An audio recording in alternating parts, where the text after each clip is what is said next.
एक समय की बात है, एक शांत जंगल में एक बहती नदी के किनारे एक चतुर गीदड़ और एक दयालु ऊंट रहते थे। एक धूप भरी दोपहर गीदड़ ने नदी के उस पार एक खेत देखा। वहां ताजे पके हुए खरबूजे लहलहा रहे थे। उसके मुंह में पानी आ गया। अरे ये मीठे खरबूजे, लेकिन मैं नदी कैसे पार करूं? मैं तो तैरने के लिए बहुत छोटा हूं, उसने सोचा। तभी उसकी नजर अपने लंबे दोस्त ऊंट पर पड़ी, जो पेड़ के नीचे आराम कर रहा था। गीदड़ की आंखों में शरारत चमक उठी। प्रिय मित्र, वो मीठे स्वर में बोला, मुझे एक जगह पता है जहां सबसे स्वादिष्ट खरबूजे हैं। अगर तुम मुझे अपनी पीठ पर बैठाकर नदी पार करा दो तो मैं तुम्हें वहां ले चलूंगा। हम दोनों पेट भर कर खाएंगे। दयालु ऊंट ने हामी भरी। ठीक है, चढ़ जाओ। धीरे धीरे सावधानी से ऊंट नदी में उतरा और गीदड़ उसकी पीठ से कसकर चिपक गया। आखिरकार वे खेत तक पहुंच गए। ऊंट ने खुशी खुशी रसीले खरबूजे खाने शुरू किए और गीदड़ पास की झाड़ियों से फल कुतरने लगा। लेकिन लालची गीदड़ संतुष्ट नहीं हुआ। पेट भरने के बाद उसका गाने का मन हुआ। हाँ, गाने का। मित्र, ऊंट ने चिंतित होकर कहा, कृपया यहाँ मत गाना। किसान पास ही रहते हैं। अगर उन्होंने सुन लिया तो हम मुश्किल में पड़ जाएंगे। पर गीदड़ हंसते हुए बोला, मैं क्या करूं ऊंट भाई?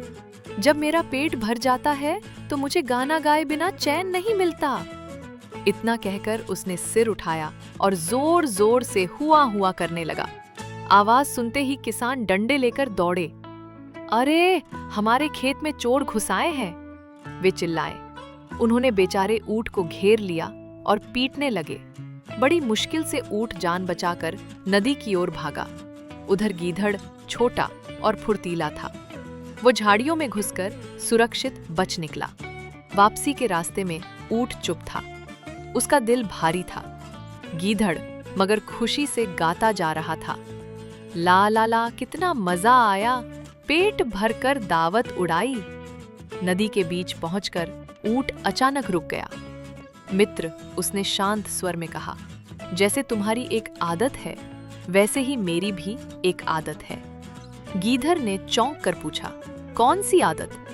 ऊंट मुस्कुराया और बोला, जब मैं खाना खा लेता हूं तो मुझे पानी में नहाना बहुत अच्छा लगता है। इतना कहते ही ऊंट पानी में लौट गया। चका! गीदड़ उसकी पीठ से फिसलकर सीधे नदी में जा गिरा। बचाओ, बचाओ! गीदड़ चिल्लाता हुआ हाथ पांव मारने लगा। बड़ी मुश्किल से वो किनारे तक पहुंचा, भीगा, कांपता और हांफता हुआ। उस दिन के बाद गीदड़ ने कभी ऊंट को परेशान करने की हिम्मत नहीं की। कहानी की सीख, स्वार्थ और शरारत।